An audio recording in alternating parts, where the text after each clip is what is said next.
અંકલેશ્વરથી સુરતને જોડતા state highway પર હાંસોટના સાહોલ નજીક હિમ નદી પરના ઓવરબ્રિજના સમારકામની નેશનલ હાઈવે ઓથોરિટી દ્વારા સત્તાવાર રીતે મંજૂરી આપવામાં આવી છે।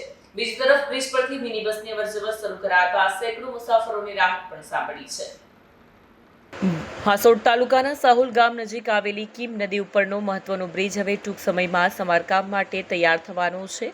નેશનલ હાઈવે ઓથોરિટી દ્વારા આ બ્રિજના સમારકામ માટે સત્તાવાર મંજૂરી આપવામાં આવી છે, જેનાથી સ્થાનિક લોકોમાં રાહતની લાગણી વ્યાપી છે। હાલમાં બ્રિજની નબળી હાલતને ધ્યાનમાં રાખીને મોટા વાહનોની અવરજવર પર પ્રતિબંધ મૂકવામાં આવ્યો છે, જેના કારણે અંકલેશ્વર, હાંસોટ અને સુરત વચ્ચેના દૈનિક મુસાફરોને મુશ્કેલીનો સામનો કરવો પડી રહ્યો હતો। ચૂંટણીની આચારસંહિતા લાગુ હોવાને કારણે હાલમાં ટેન્ડરિંગ પ્રક્રિયા અટકેલી છે, પરંતુ આચારસંહિતા પૂર્ણ થયા બાદ તાત્કાલિક ટેન્ડર પ્રક્રિયા શરૂ કરવામાં આવશે અને સમારકામનું કામ ઝડપથી હાથ ધરાશે।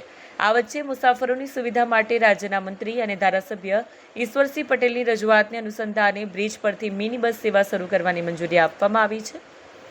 મિની બસ સેવા શરૂ થતાં સ્થાનિક મુસાફરોને મોટા પ્રમાણમાં રાહત મળશે અને રોજિંદા પરિવહન વધુ સરળ બનશે। સ્થાનિક લોકો હવે આશા રાખી રહ્યા છે કે બ્રિજનું સમારકામ વહેલી તકે પૂર્ણ થશે અને વાહન વ્યવહાર સંપૂર્ણપણે પુનઃસ્થાપિત થશે। Bureau report, Satya TV news, Hansot.